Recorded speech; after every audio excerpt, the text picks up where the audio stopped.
was a disaster for the common people. And there is a deep-rooted conspiracy indicated by a lot of experts today. Aside from that, of course, we'll come to the tax cut, so-called tax bonanza, in a moment. First, what has the budget done for the common people? It has cut everything. Social services cut by 16%. Housing cut by 4.38%. Welfare and scheduled castes and scheduled tribes, believe it or not, cut by over 3%. Then you come to social services and welfare, very important for the common people, cut by 5%. Now, what is interesting is that even food subsidy, believe it or not, food subsidy had been cut by 1%. And there's nothing, if you do this, there's nothing for the youth, women, or farmers. Unemployment, as you know, youth unemployment today is 46%, out of which educated unemployeds, among them, 30% are unemployed who are graduates.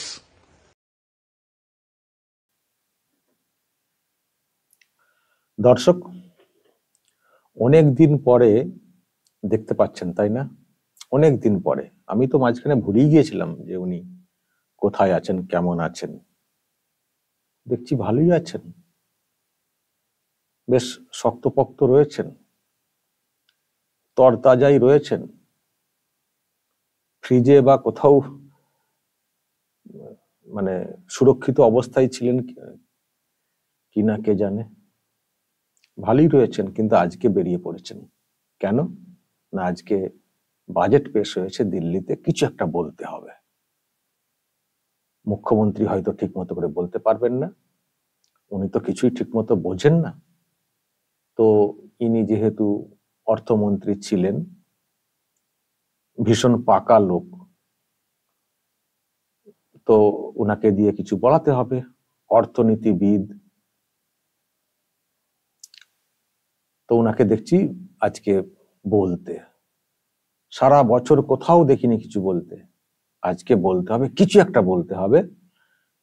কেন্দ্রীয় budget নিয়ে যখন চারিদিকে প্রশংসা চলছে, কিছু একটা বলে ছোট করতে হবে, এই কাট সেই কাট। এবং সব থেকে হাস্যকর লাগলো, আনএমপ্লয়মেন্ট নিয়ে উনি কথা বলছেন। আনএমপ্লয়মেন্ট নিয়ে উনি কথা বলছেন। ওনাদের যে সরকার এখানে সর্বনাশ করে দিয়েছে, সেটা নিয়ে উনি প্রশ্ন তুলছেন। আহারে, তো এইসব বলে টলে যে বাজেট আজকে পেশ হয়েছে পার্লামেন্টে, সেটাকে ছোট করেছেন। কিছুই নেই, কিছুই নেই, গভীর ষড়যন্ত্র রয়েছে এর পেছনে বলে টলে অনেক কিছু বলেছেন। যা বলেছেন সে তো আপনারাও খানিকটা শুনলেন, শুনে আপনারা বলবেন যা বলার। কিন্তু আমি লোকটার এর সম্পর্কে ভাবছি, ঠিক বেরিয়ে পড়েছেন আজকের দিনটার জন্য। বাকি সময় মানে দেখতে পাওয়া যায় না, আজকের দিনে ঠিক বেরিয়ে পড়েছেন। এখন যদি প্রশ্ন করা হয় যে আপনি কি করেছেন এই রাজ্যটার, আপনি তো রাজ্যটাকে দেনায় কিভাবে ডোবাতে হয় তার রাস্তা তৈরি করে দিয়ে গেছেন। আপনার হাতেই ডুবছিল, তারপর আপনি কেন হঠাৎ করে সরে পড়লেন, অসুস্থ ইত্যাদি বলে। ভালোই তো আছেন দেখছি, বেশ তো টিপটপ আছেন, নাকি আছেন আড়ালে সবকিছু বেনিফিট পাচ্ছেন কে জানে। আপনি তো এই রাজ্যটাকে কিভাবে দেনাতে ডোবাতে হয় সেটা করেছেন। আপনি কথা বলছেন কি করে? আপনি কথা বলছেন কি করে? রাজ্যটার কি হয়েছে? ওয়েলফেয়ার, লোকের থেকে টাকা ধার করে ওয়েলফেয়ার, ঋণ নিয়ে লোন নিয়ে ডুবিয়ে ওয়েলফেয়ার। গোটা বাংলার সর্বনাশ করে দিয়েছেন।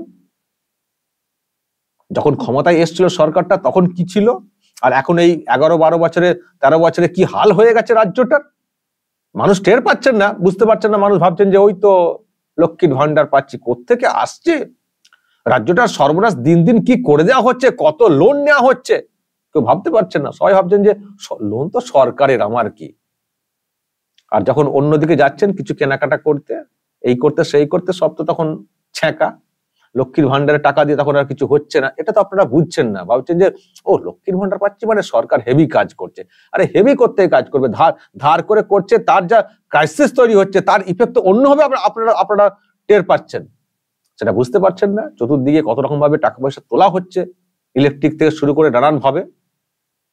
আর দেনা দেনা দেনা দেনা দেনাতে ডুবে যাওয়া রাজ্যটাকে যিনি ডোবানোর রাস্তা তৈরি করে দিয়ে গেছেন, বড় ইকোনমিস্ট মানে সেজেছেন, বড় ইকোনমিস্ট সেজেছেন, সেজে এখন জ্ঞান দিচ্ছেন।